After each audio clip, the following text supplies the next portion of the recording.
God and said, God, why are you allowing me to go through that, or go through this time and health issues? And, what did that look like for you? Well, definitely. I mean, but that was my selfish nature back then.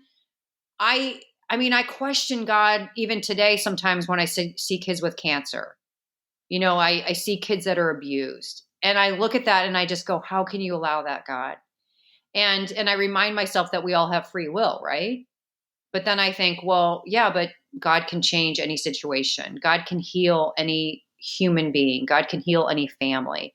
And I see all the troubled families in the world. And I dive into that question with God. And I'm not sure I know the answer, but I continue to have a total dependency on that God will work things out and that the best is yet to come.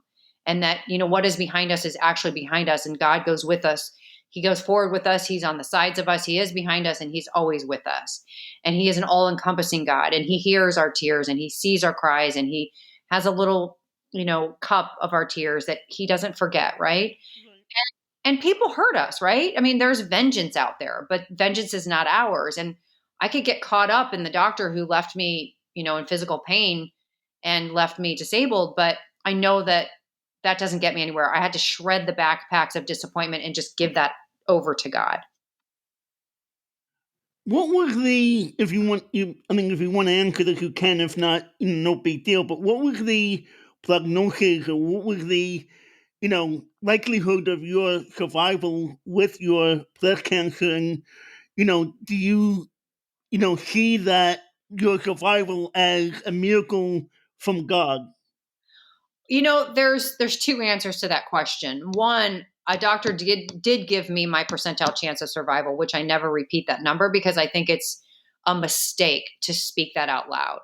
That's just Satan, right? He wants us to see that negativity and that complication. I don't want to focus on that. But I do, there were times when I was going through chemotherapy. Now, bear in mind, oftentimes people can die during chemotherapy because the drugs themselves kill people. They're so strong. And so there were several times during chemotherapy, I went for 15 months to chemotherapy where I was not sure I was going to wake up the next morning. There were times when my blood levels were so low that I had to be in a room and not have any contact with anybody else because if I had gotten a cold or a flu or anything, that would have killed me. And so in the short term, there were definite days that I wasn't sure I was going to survive. And in the long term, I had an aggressive form of cancer. So yes, in both ways, I think I'm living proof that faith does exist for sure. Amen.